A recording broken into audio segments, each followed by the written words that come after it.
It's been 10 years since Pikmin 3, and now, after all this time, the release of the highly anticipated Pikmin 4 is upon us. Now, whether you're familiar with the Pikmin franchise or not, many fans consider the game suitably challenging and even a little nerve-wracking at the best of times. So to help you better deal with obstacles and ensure that your expedition runs as smoothly as possible, here's some handy gameplay tips and tricks for you to keep in mind in Pikmin 4. Let's begin. Tip number 1.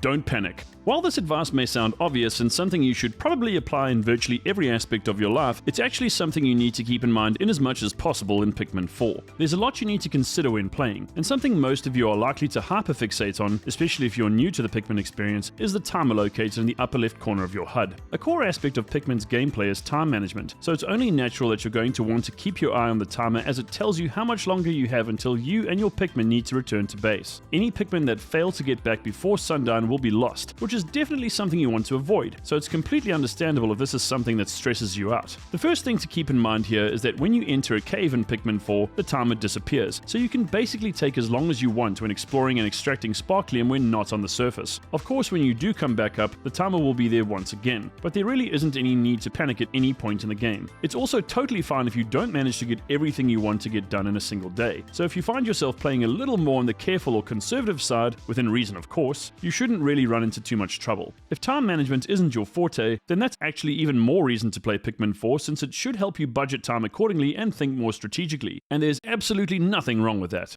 Tip number 2. Exploration is key. A very important part of time management is space management. Just because you have to keep time limits in mind doesn't mean that you shouldn't dedicate a significant amount of time to exploration, especially when you enter a new area. While you're free to go with a gung-ho approach, we recommend getting a lay of the land so you actually know where stuff is. Once you've figured out what obstacles await you as well as what resources there are to collect, you can create a better plan and make more well-informed decisions so that you minimize your risks and approach encounters with enemies with the appropriate level of care. Makes sense, right? So how much time you decide to dedicate to exploration and planning is ultimately up to you, but even an entire day for new areas should be more than fine, unless you're trying to speedrun the game on your first try or something. If you've never played any Pikmin games before, this might sound a bit daunting, but as many long-time fans will tell you, it's crucial that you get your bearings and do some thinking beforehand if you want to make your playthrough less frustrating and ultimately more successful.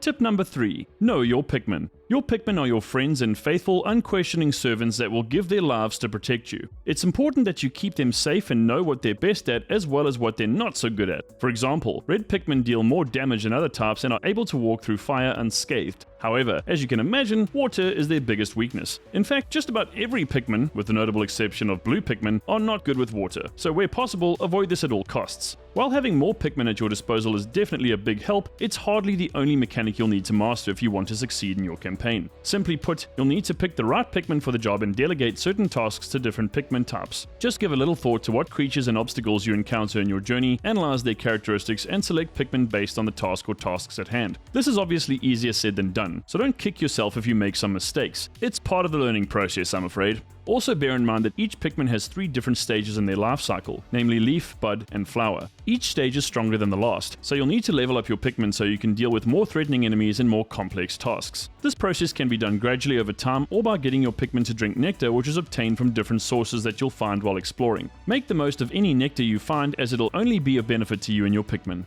Tip number 4. Use OATCHI. A new addition in Pikmin 4 is a very large and adorable space pup named OATCHI who isn't just a cute ball of fluffiness. Indeed, OATCHI is your partner that serves several important functions in the game, so harnessing his talents and abilities will make all the difference in your playthrough. So what can OATCHI do? The short list might be what he can't do. Without getting into too much detail, OATCHI can transport your explorer and your Pikmin on his back, so if you need to get somewhere faster or just want to cross a body of water, OATCHI can definitely help with the task. Beyond this, OATCHI is great for clearing obstacles by smashing through them or dragging them out the way in some cases. And since OATCHI is a trusty canine, you can tell him to fetch stuff and drag it to whatever location you need it, which is definitely something you'll want to keep in mind. Last but not least, this friendly hound can take care of other tasks while you're busy elsewhere. So while you explore one area, OATCHI can keep busy looking for resources or survivors and so on. Along with Pikmin, OATCHI is your biggest asset, so be sure to keep him in mind as well, since he can save you a lot of time and effort. Think of OATCHI as your 2RC and even an extension of yourself in some regards, so using his skills insofar as possible will really make all the difference.